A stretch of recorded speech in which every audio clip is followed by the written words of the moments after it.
The Icon Sting will make his in-ring debut for AEW at Revolution, teaming with Darby Allin to take on Ricky Starks and Brian Cage of Team Taz. So, we've seen the vigilante, or not the vigilante anymore, thank God. The Icon Sting and his very mysterious snow machine make appearances at AEW Dynamite over the past few weeks. He has aligned himself with Darby Allin, obviously. Him and Team Taz have been going back and forth. Taz has been cutting some amazing promos. And this match, again, another one I'm excited for greatly.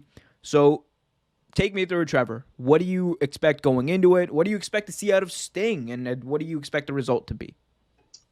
I'm actually very interested to see what Sting has left in the tank. Honestly, like I mentioned earlier, a 60-year-old man in the ring, giving his all. Let's see what he can do. I I honestly, the clip you showed right now of him doing the Scorpion Death Drop, at first he kind of looked like he was lost. I'm not gonna be. I'm be honest with you. He kind of looked like he was out of his element to a degree, but Cage sold it well, and and after a while he looked comfortable. But I don't think you're gonna see what the fans expect they're gonna see. I think this is all he's gonna help sell Darby Allin. I think that's pretty much what this is about. Because honestly, let's be honest, Brian Cage, uh, neither one of them can sell anybody. I mean, I don't think Brian Cage is that bad, but I just don't think him with the team. I like the whole team task thing, but I don't like Ricky Starks at all.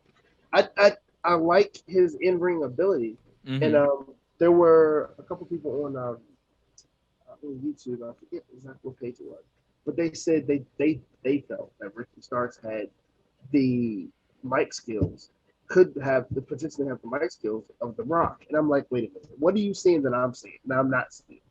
Like, I think Ricky Stark stumbles over his words every time he gets on a mic.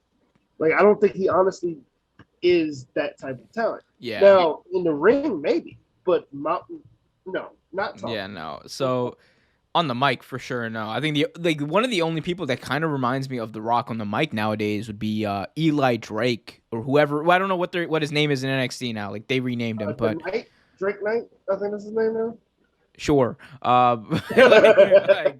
Like, but no. Like I think like, he kind of has a similar cadence and like he doesn't obviously stumble on his words. But no, Ricky Starks. I think Ricky Starks is good. I think he's good. He's got potential to grow, and I think they all do, right? Right, But right. I think you were right in your assessment that this is a match meant to build up Darby Allin. He's the current reigning TNT champion. He's like the young guy. He's a guy that they want to potentially build the company around moving forward, and they are building around. Right. But I think what this has the ability to do, and like part of it is like bringing Sting in, it's not just, oh, let's like give Sting a match. It's smart marketing because what it allows you to do is allows you to get those potential Sting fans who are like, oh wow, Sting's wrestling? Like let me just see what's going on. They'll Right. tune in. And through that, like Sting will kind of give Darby Allin a rub. He'll be able to give Ricky Starks and Brian Cage a rub. And I think it's gonna be overall just like it's gonna be an entertaining match, and I think it's gonna serve its purpose. That's the whole thing. And I should say though, this is also gonna be a street fight. And like everyone's at least curious to see what the hell a 60-year-old Sting is gonna do in a street fight with someone who is more than half his age in Darby Allin and Ricky Starks. So I mean, hey look, like I said, I'm excited for it.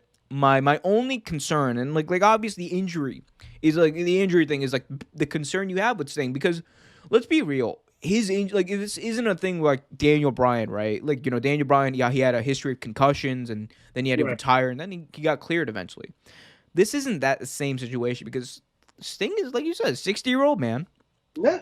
He had a bad neck injury. Like this wasn't just like him getting hit in the head or breaking an arm or a hip. He had a neck injury, like a spinal neck injury when he got dropped in a buckle bomb by Seth Rollins back in 2015, and he hasn't wrestled since. And doctors obviously said he shouldn't wrestle, and he's definitely gotten cleared. I'm not saying that Tony Khan didn't like do his due diligence or nothing like that, but at the same time, you have to be somewhat concerned about his health and like and like the bumps he can't take and the bumps he like like should take or like what have you. So that's a thing that like I'm also kind of concerned about because like look Sting, like we can say like he can go right or not or you still got it, but for me it's like I don't want to see one of my idols like or one of like someone I grew up rooting for and like interested in watch like get hurt, especially at Right. this age. So I hope they do it safe. I'm not, and I'm sure they will, but a street fight to me is just like it gives me like that little extra cause of concern because I've seen what AEW has done in the past in street fights, and Yeah. I'm just Yeah. like I get it, but at the same time, I'm like, I don't know, I don't But know. it's one of those things, like you said. I felt the same way, but it's one of those things.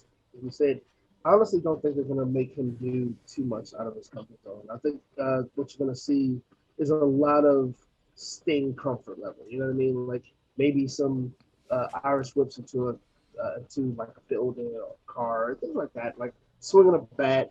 I don't think you're going to see Stinger splashing people off like a 20 foot, things like that. I don't think you're gonna see that. Yo, if Sting does like a Matt Hardy bump from like Clean like off the scaffolding onto a table, that would up on aisle 10. We need to clean up Sting. yeah, God, just like oh God, clean up aisle Sting. Yeah, I like we don't want to see that. We love No, Sting. it should be a good one though. Yeah, It should definitely be a good one. And look, honestly, I think Sting's presence there is gonna push everybody involved. it's Sting's first match in over 5 years. I'm gonna watch again. No, Like absolutely. ending every single segment on this show with I'm gonna watch. Exactly. Another match. And then the fans are like, you traitorous bastards. Thanks for watching this video from Real Take Sports Talk. Remember to like, share, subscribe, hit that notification bell so you get notified whenever a new video is released. Also, remember to check out our live show every single Thursday at 8 p.m. right here on the YouTube channel. And remember, keep it real.